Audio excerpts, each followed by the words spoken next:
LA 산불 피해 복구, 트럼프의 목리가 걱정입니다. 지난 1월 7일 발화한 로스앤젤레스 산불의 진화율이 마침내 50%를 넘겼습니다. 캘리포니아 산림소방국에 따르면 1월 19일 오후 기준 가장 넓은 면적을 태운 팰리세이드 산불의 진화율이 56%, 가장 많은 사망자가 나온 이튼 산불은 81%가량 불길이 잡혔습니다. 시 당국은 산불 피해 지역에 내린 통행금지를 해제하고 거주민들에 한해 불에 탄 동네를 출입할 수 있도록 봉쇄를 풀고 있습니다. 시속 60마일, 그러니까 약 97km에 달하는 산타애나 강풍이 LA 일대를 또 엄습한다는 경보가 내려져 아직 안심할 단계는 아닙니다. 그래도 LA 사상 최악의 재난으로 꼽히는 이번 산불 참사는 일단 한 곱이 넘긴 듯 합니다.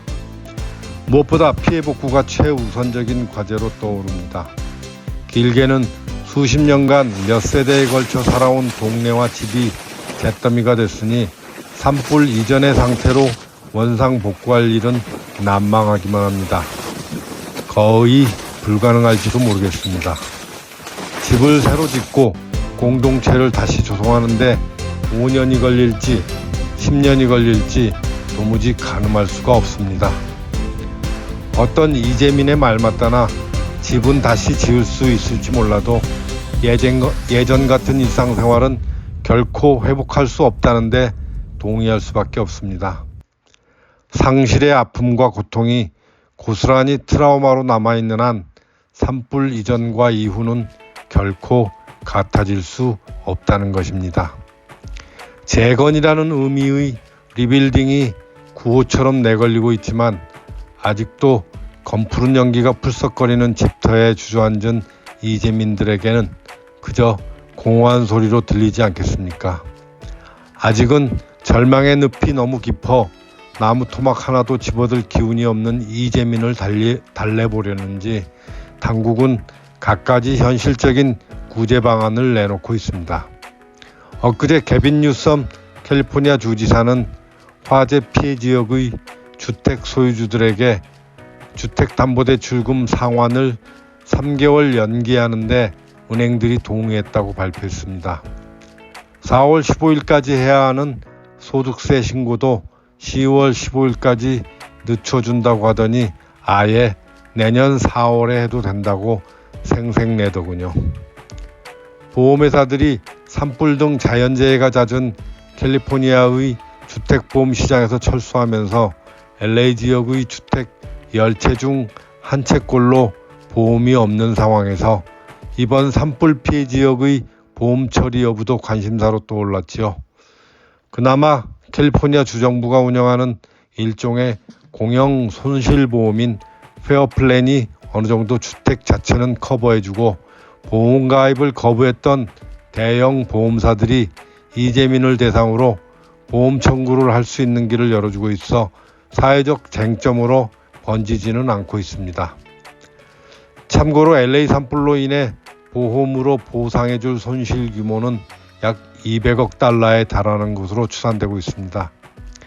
민간 날씨정보업체 에큐웨더가 추정한 총 손실 규모 2,500억 달러의 10%도 안 되는 정도만 보험으로 처리되는 셈입니다. 재건과 복구는 건설과 건축이 핵심이지요. 당연한 얘기를 꺼내는 것은 도널드 트럼프 행정부 제2기의 출범으로 연방정부의 재건비용 지원과 건설인력 공급, 자재 수급 등이 어려워질 수도 있다는 우려가 나오기 때문입니다. 캘리포니아주는 정치 성향면에서 전통적으로 민주당과 진보세가 강한 곳입니다. 트럼프는 LA 산불이 발생하자 개빈 뉴섬 캘리포니아 주지사 등 민주당 정치인들이 물관리 등 재난 대비에 리더십을 발휘하지 못했기 때문이라고 맹비난했습니다. 이 같은 트럼프의 심기를 반영하듯 연방 하원의 마크 존슨 공화당 원내대표는 LA 산불 피해를 지원하는 연방정부의 예산을 승인하는데 정치적인 조건이 필요하다고 토를 달았지요. 국민이 천재지변으로 고통받고 있는 상황을 정파 싸움에 이용한다는 비난이 당장 쏟아졌으면 물론입니다. 트럼프 대통령은 미국 역사상 최대 규모의 불법 이민자 대량 추방 프로그램을 실행하고 이민자로부터 국경을 봉쇄하겠다고 공언했습니다. 작업 현장에서 이른바 서류 미비자로 불리는 불법 체류 노동자를 색출하는 일이 트럼프 취임 전부터 이미 시작됐습니다. LA타임스 보도에 따르면 새해 들어 캘리포니아 중부 농장지대인 베이커스필드에서 세관 및 국경 순찰 대의 단속으로 수십 명이 수일간 구금돼 그 이후 농장 근로자들의 불안감이 확산되고 있다고 합니다. 농장주들은 일터에 출근하는 근로자 수가 감소했다고 증언하고 있습니다. 가뜩이나 인력난을 겪고 있는 미국의 건설업계는 단속과 추방을 피하려는 중남미계 이민자들이 일하기를 꺼리게 되면서 산불지역 재건이 지체될 수 있다고 지적하고 있습니다.